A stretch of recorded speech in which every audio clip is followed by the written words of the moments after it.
Só quem é pai pode imaginar realmente o drama que é ter um filho desaparecido.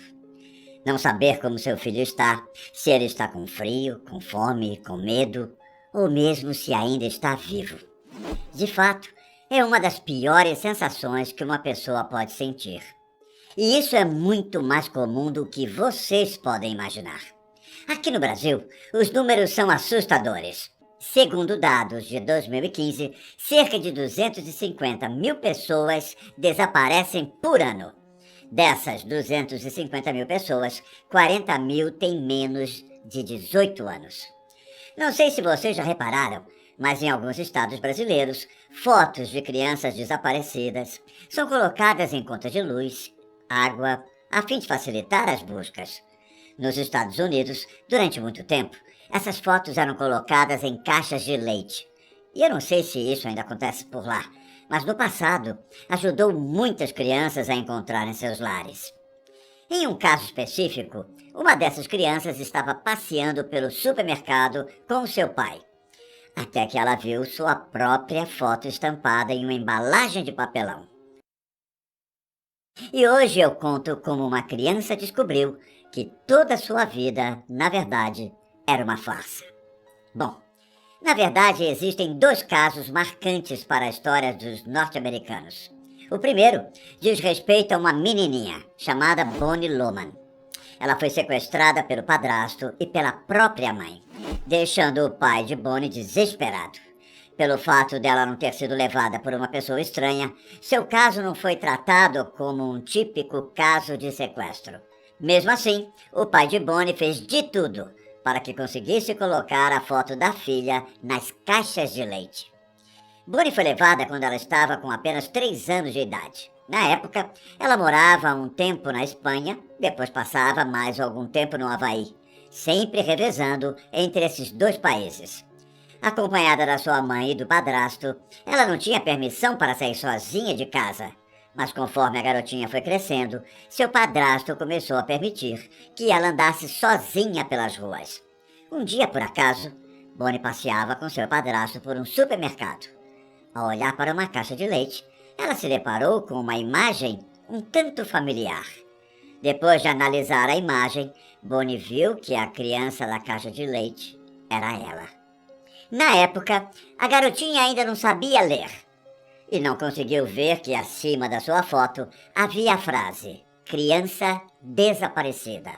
O curioso é que ao ver que a garotinha tinha percebido que era ela naquela foto, seu padrasto comprou a caixa de leite, recortou a foto e deu a ela, mas com uma condição: ela deveria guardar segredo sobre a foto. Sendo uma garotinha esperta e super inteligente, Bonnie guardou a foto. Porém, um dia, sem querer, Bonnie deixou a foto cair na casa do vizinho. A imagem estava junto com uma bolsa de brinquedos de Bonnie. E adivinha?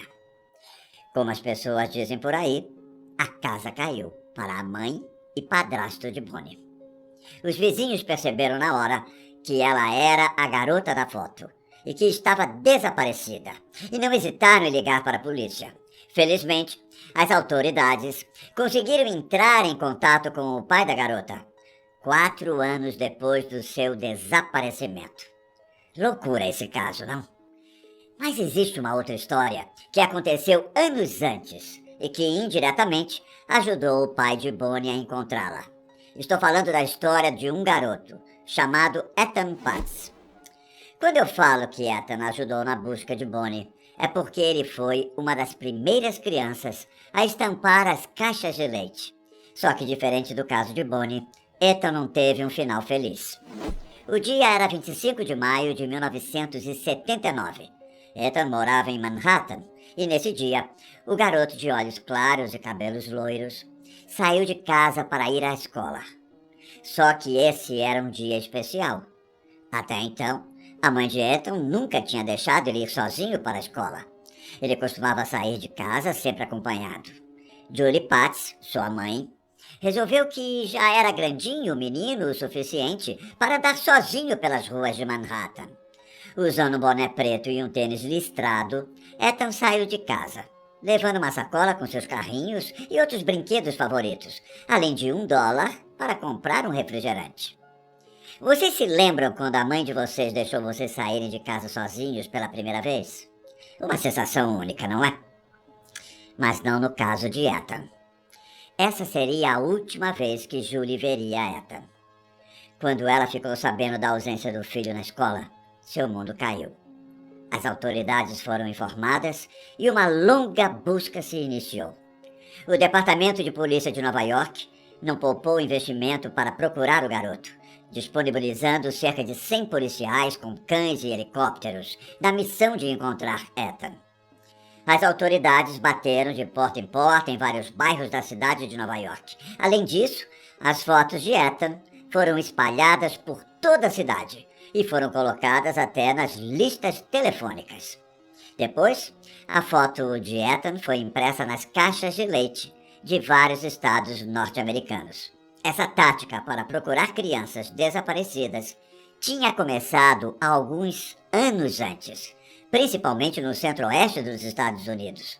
Mas foi por causa da comoção do desaparecimento de Ethan que essa estratégia se popularizou.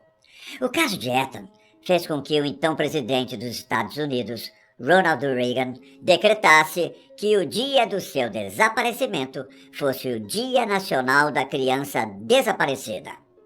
Agora, vocês entenderam como, de certo modo, Ethan Patz ajudou o pai de Bonnie a encontrá-la?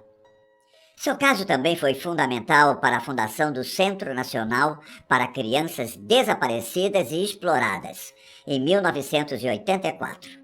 A organização logo tratou de investir na estratégia da embalagem de leite e Ethan Patz foi a primeira criança a aparecer em uma campanha nacional.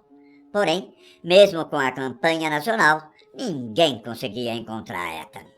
Depois das caixas de leite, as campanhas passaram para as caixas de pizza, contas de serviços públicos, como acontece aqui no Brasil, sacolas de supermercados e tudo mais que poderia ajudar a encontrar pessoas desaparecidas. Mesmo com o passar das décadas, a justiça nunca deixou de procurar Ethan. Durante os anos 80 e 90, as autoridades chegaram a procurar pistas no Oriente Médio, Alemanha e Suíça. No ano de 2000, alguns investigadores foram parar no porão da casa de um homem chamado José Ramos, um pedófilo, que tinha tido um relacionamento com a babá de Ethan. Porém, não encontraram nada que pudesse incriminá-lo. No ano seguinte, depois de 22 anos do desaparecimento de Ethan, as esperanças chegaram ao fim. Ele foi declarado morto. Então, esse foi o fim da história de Ethan Patz? Mesmo com tanta comoção e esforço para pegá-lo, nunca conseguiram encontrar o sequestrador. Infelizmente, não o encontraram vivo, mas conseguiram encontrar o culpado por seu assassinato. Em 2012, mais de 3 décadas depois, a polícia recebeu a ligação de um homem chamado José Lopes, que disse que seu cunhado, Pedro Hernández, podia ser o possível responsável pela morte de Ethan. Para entender o caso, vamos voltar à manhã em que Ethan desapareceu, lá em 1979. Nesse dia, Pedro Hernández era balconista em um supermercado perto da casa de Ethan. Alguns dias depois que Ethan Patz desapareceu, Hernández voltou para sua cidade natal, em Nova Jersey. Logo depois, ele começou a dizer às pessoas que tinha matado uma criança em Nova York. Ele confessou ao grupo da igreja, aos amigos de infância e até para sua noiva. Porém, ninguém denunciou Pedro. Apenas seu cunhado, mais de 3 décadas depois. E de fato, Hernández confessou o crime. Ele disse que atraiu o garoto para o porão da loja, agarrou ele pelo pescoço e o sufocou. Segundo o criminoso, ele disse que Ethan ainda estava vivo quando ele o colocou dentro de uma caixa e o jogou no lixo. O corpo do garotinho nunca foi encontrado. Em 2017, depois de muitos anos de julgamento, um júri considerou Hernández culpado do sequestro e assassinato do menino. Ele foi sentenciado a um mínimo de 25 anos de prisão. Mesmo mais de 40 anos depois do desaparecimento de Ethan, sua história ainda continua na memória dos norte-americanos. No dia em que o caso finalmente foi encerrado, as pessoas deixaram flores em frente ao supermercado onde ele foi morto.